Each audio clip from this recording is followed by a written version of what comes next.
Magandang araw po mga kalingap. Sa video na to, samahan nyo ako at tanungin ang mga K-boys tungkol sa opinion nila about dun sa trending ngayon sa social media. At yun nga po ay yung about sa 299 pesos na singsing na binigay ng isang lalaki sa kanyang long time girlfriend. So, tanungin po natin dito yung mga K-boys kung anong opinion nila about doon. Kung sa kanila ba okay lang ba yun, or kung sa kanila ba, kung sila ang nasa ganung sitwasyon, kung sila yung magbibigay ng singsing, ay 299 pesos lang din ba yung ibibigay nila, or mahalaga ba para sa kanila yung presyo ng singsing na ibibigay para sa kanilang papakasalan.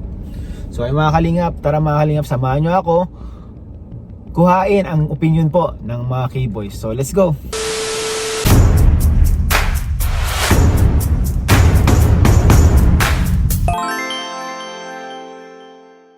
Kalingap, kasama na din po natin ngayon si Kalingap Rob. Oh, shoutout po. May tatanong ako sa iyo, buddy. Ano yun ba? Familiar ka ba dun sa 299 pesos ring issue? Na trending ngayon sa Facebook. Sa Facebook. Ano bang kwento nun?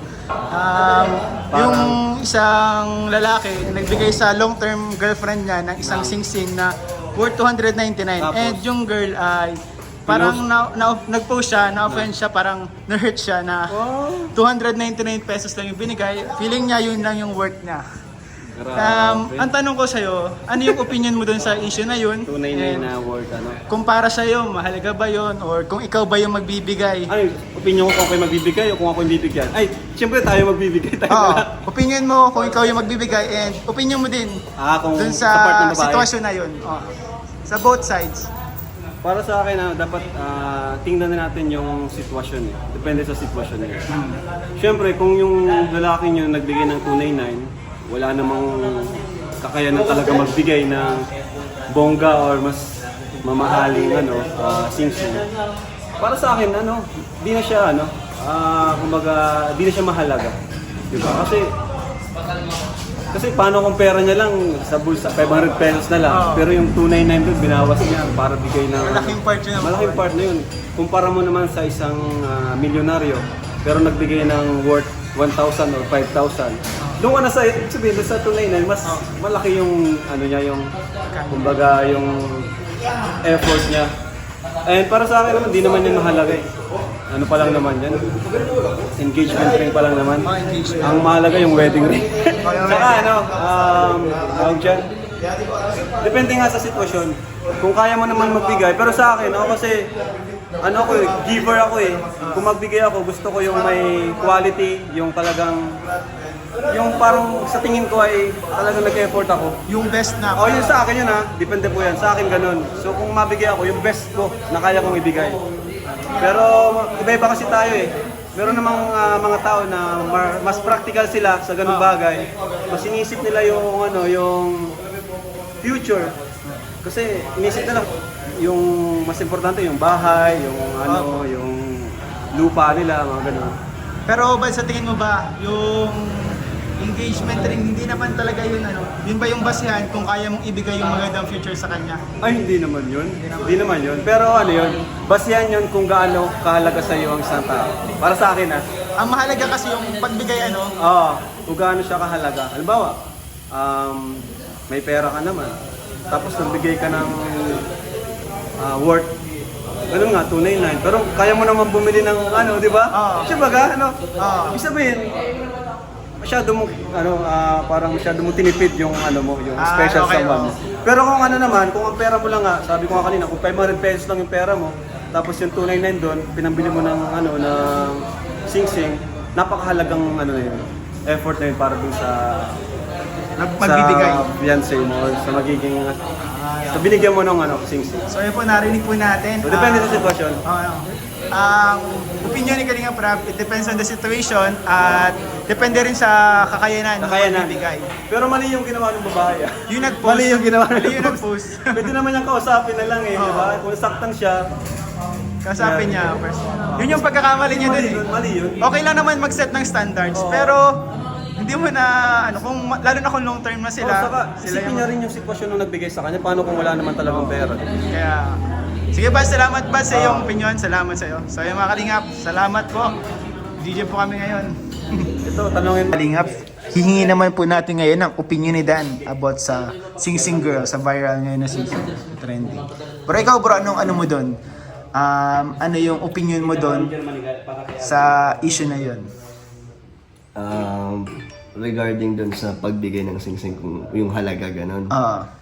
Para sa akin bro, hindi naman siguro mahalaga yung presyo kung mahal nyo talaga yung isa't isa. Parang kung ano man yung ibigay siguro nung lalaki sa babae na singsing, kung ano man yung halaga, parang priceless na to sa kanya pag talagang mahal na mahal mo yung lalaki.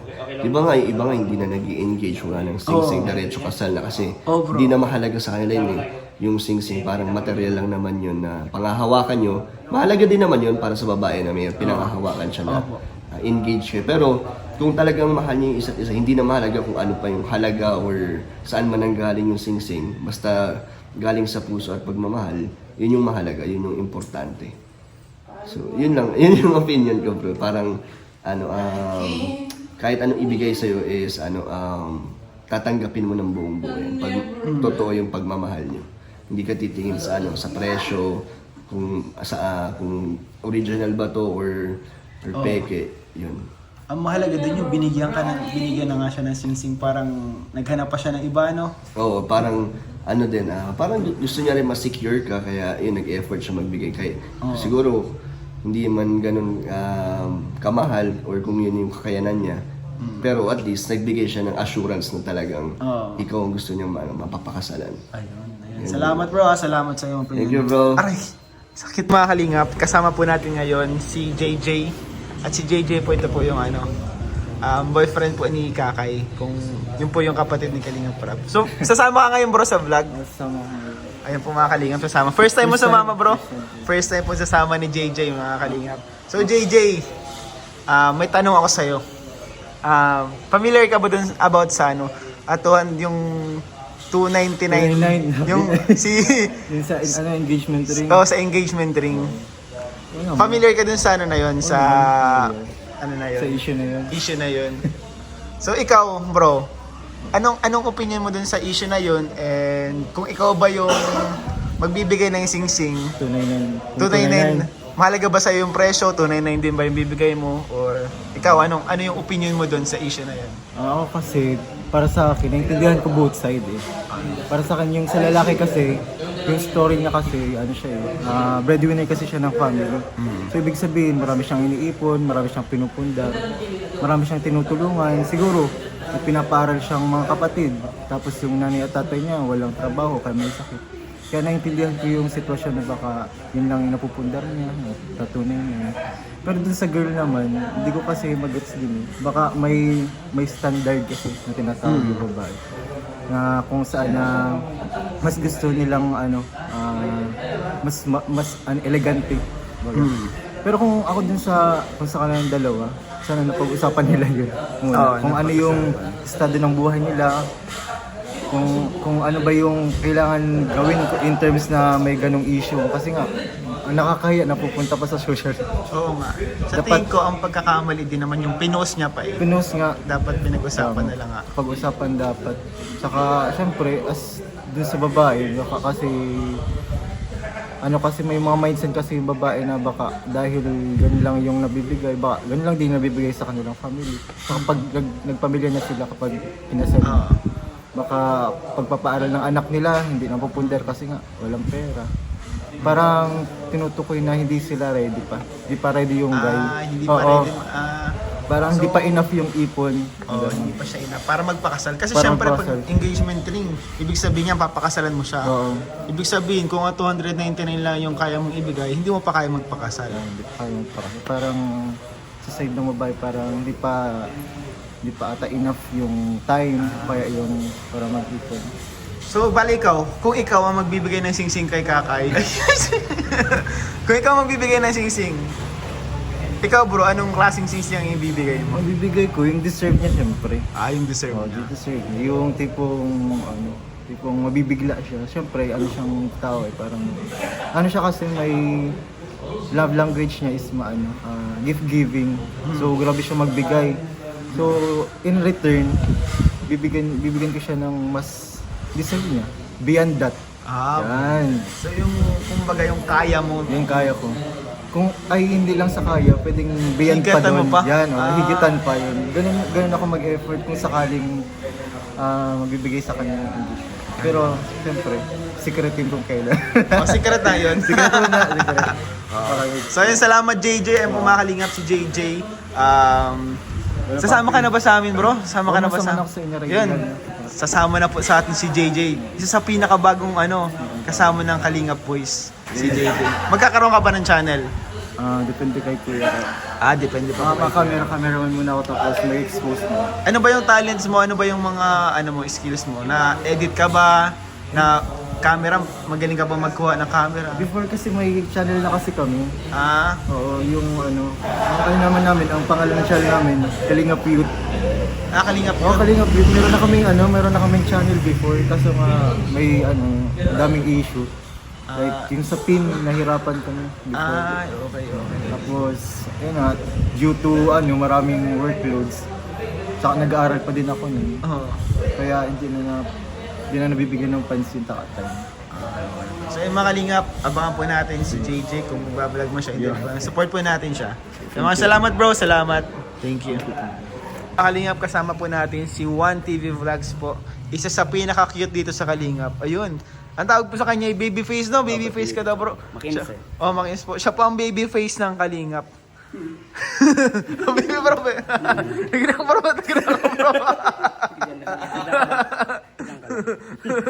So, familiar ka dun sa trending na ngayon? Sa social media na 200, si Sing Sing Girl. Yung 200 plus na ayun, pamilya tayo dyan, bro. Ikaw bro, anong opinion mo dun sa issue na yun? Para sa akin kasi, yung pagbibigay ng gift, no, hindi naman na ano yun sa halaga. So maliit man o malaki, yung lalo na, kaya, di ba pinakamahalaga kasing kumbaga sa proposal kasi yun.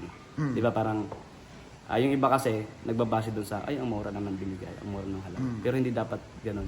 So magbase ka, kung yung nagbigay sa'yo totoo at galing sa puso, dun ka magbase. Kahit magkano man halaga niyan, mahal man yan o mura lang, hindi naman pinag-uusapan dun yung mura. Mahal eh. Pinag-uusapan doon yung pagmamahal at saka yung loyal sa'yo nung nagbigay sa'yo ng tao. Ayun. Yun ang importante Grabe, doon. bro. Hindi nasusukat yan sa halaga. Kumbaga, yung para sa akin, maliit man o malaki, isa lang balin niya. Mahalaga yan. Pero kung ikaw bro, kung ikaw magbibigay ng Sing Sing, 299 din ba yung bibigay mo? Yung mura lang, siyempre. Biging practical tayo. Pero Yung kaya mo lang din? yung kaya ko lang. Hindi naman sa mura lang. Kumbaga sa sabi ko, di pa na pinag-uusapan yung presyo eh. Kumbaga yung, kung galing din sa puso mo at talagang handa ka na, lalo na ganyan na, nagbayad yun dahil sa, di ba proposal yun, gano'n lang yung halaga ng binigay. Hindi naman doon kumbaga, hindi doon na susukat sa halaga ng binigay mo sa isang tao, lalo sa mahal mo sa buhay. So, dapat, hindi ganun. Yun lang, galing sa puso dapat. Galing sa puso. Yes. Salamat bro. Okay. God Thank you po. bless. Pakalingap, kasama natin si Kuya Gilo Max TV. And bro, familiar ka ba dun sa 299 na ring issue, si Sing Sing Girl issue? Para sa 299, kasi yun bro, 299 pesos lang yung nabili niyang Sing Sing para sa kanyang gustong pakasalan.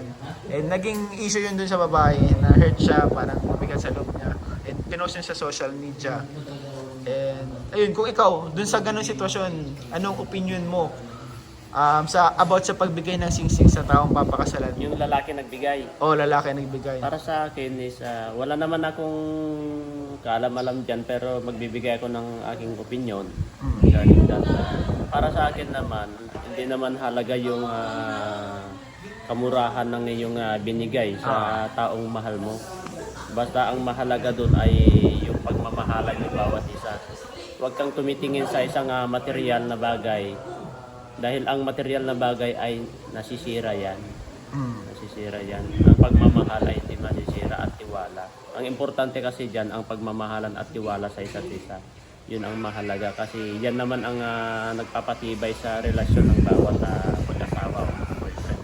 Sa bagay, ang Sing-Sing kasi, yun yung hindi siya representation ng wealth, kundi representation ng love, no? Oo, yan ay simbolo lamang. Simbolo ng inyong pagmamahalan na patunay na meron kayong pinaghahawakan na relasyon sa isang singsing. Basta mahalaga sa akin para bilang isang lalaki, wag basihan sa isang materyales lamang. Basta tiwala at pagmamahalan bawat isa. Yun ang aking opinion lang, bro. Ayun bro. Sige bro, salamat bro. Hindi po basihan material na bagay para kay Kuya Gilo. Sa pagmamahalan ng dalawang Oo. couple, ng mag-couple, no? Hindi basihan sa Thank you. material. Yung mga kalingap, kasama natin ngayon si Star Rocks. Ayun po, isa sa mga KRT boys na nagpapasaya sa atin sa mga serye ng kalingap. So bro, familiar ka dun sa 299 issue? 299 pesos ring na issue. Narinig ko yan po, kaso lang, hindi ko masyadong Hindi ka familiar. So ang kwento nun, nagbigay yung lalaki yung sa kanyang papakasalan ng 299 pesos na ring. And nag-post yung babae, and parang hindi niya tanggap, masama sa loob niya na 299 lang na singsing yung binigay nung lalaki sa kanya. Anong opinion mo doon? At kung ikaw ba magbibigay ng singsing sa papakasalan mo, ganun ba? 299 pesos lang din ba? Or mahalaga ba sa'yo yung presyo ng singsing? Eh, kung sa akin naman, ang opinion ko nun bro, material na bagay lang yung bro eh. Ang importante yun yung nararamdaman ng tao. Kung mahal talaga niya yung papakasalan niya, kahit ano pa man ang ibigay nito, tanggap niya. Kasi hindi lang naman nasusukat sa bagay yung kuha nila, pagmamahal, kundi yung nararamdaman. Kung ano yung nararamdaman niya dun sa magiging partner niya, sana kung ano man yung ibigay sa kanya, handa niyang tanggapin. Malay niyo kung yun lang ang kaya, di ba? Basta't yung nararamdaman niya ay totoo sa puso niya. Bali, ang mahalaga sa'yo yung feelings. Yung feelings. Na kung talagang mahal niya yung lalaki, tatanggapin niya yun kahit Kung ano pa man ang ibigay. ng lalaki. Huwag siyang maghangad ng malaki kung Kung alam niya naman na hindi kaya ng lalaki. Kung hindi niya kaya. Sa tingin ko, okay din yan. Okay din yun bro, ano? Okay din yun bro. Kasi kung mahal mo talaga isang tao, kahit ano pa man ang ibigay sa'yo, huwag kang magagalit. Mahal mo yun eh. Tanggap mo dapat. Saka sa tingin ko, hindi naman sila tatagal sa relasyon or hindi naman siya magre-relasyon nung sa tingin niya hindi maayos na lalaki, di ba, no? Tama.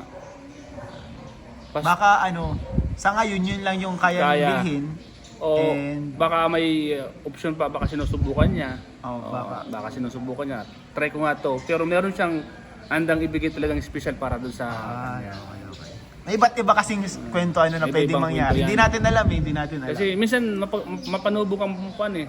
Tandaan na eh. Oo, Minsan panubok. parang bubulungan ka, subukan mo muna yung mamahalin mo abang buhay. Kung talagang karapat dapat sa yan. Ayun. Diba? Salamat bro. Salamat Bale, bro. Salamat bro. feelings. Number Feelings one. sa akin. Oo.